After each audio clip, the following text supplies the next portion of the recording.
بسم اللہ الرحمن الرحیم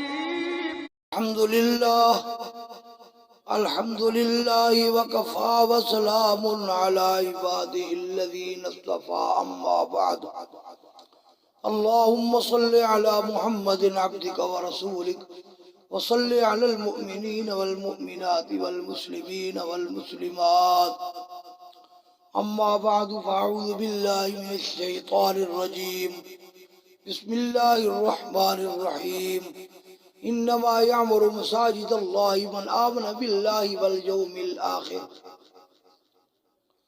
ولم یخش الا اللہ فعسى اولئک ان یکونوا من المہتدین صدق اللہ مولانا العظیم وصدق رسوله النبی الکریم الامین ونحن على ذلك لمن الشاهدين والشاكرين والحمد لله رب العالمين۔ اللہ جل شانہ نے اس آیت میں ایمان والوں کی علامت یہ بیان فرمائی، انما یعمر مساجد اللہ من آمن باللہ والیوم الآخر واقام الصلاۃ وآتى الزکاۃ۔ مسجدوں کو آباد کرنے والے لوگ وہ ہیں جو اللہ پر اور آخرت کے نتیجے پر ایمان رکھتے ہیں، وَأَقَامَ الصَّلَاةَ نماز قائم کرتے ہیں، وَآتَى الزَّكَاةَ زکوٰۃ دیتے ہیں، وَلَمْ يَخْشَ إِلَّا اللَّهَ اور وہ ڈرتے نہیں ہیں سوا اللہ کی، کسی سے ڈرتے نہیں ہیں، فَعَسَىٰ أُولَٰئِكَ أَن يَكُونُوا مِنَ الْمُهْتَدِينَ پس آن قریب یہی لوگ ہدایت پانے والوں میں سے ہیں جن کو مساجد کی آبادی حاصل ہے۔ اس میں اللہ تعالیٰ یہ سمجھانا چاہتے ہیں وَمَنْ أَظْلَمُ ممن منع مساجد اللہ ان یذکر فی اسمہ وسعی فی خرابیہا۔ کون بڑا ظالم ہے اس آدمی سے جس نے اللہ کی مساجد میں ذکر کو روک دیا اور مساجد کو خراب کرنا چاہتے ہیں، گرانا چاہتے ہیں، مساجد میں فتنے مچانا چاہتے ہیں، اس سے بڑا ظالم کون ہے؟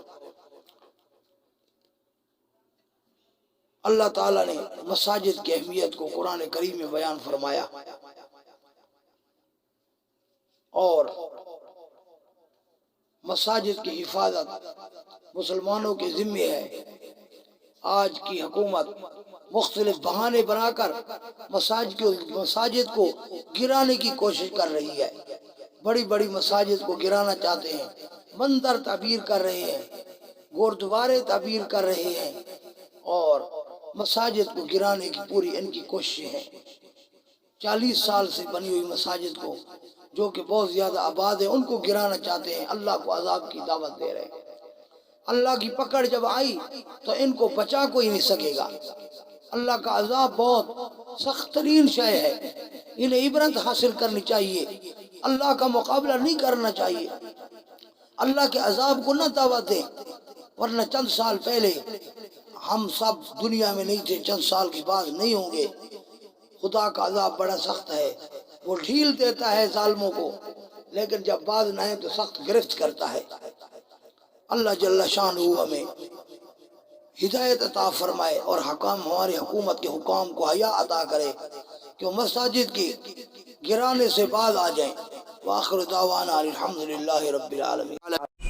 تبارك الذي نزل الفرقان على عبده ليكون للعالمين نذيرا۔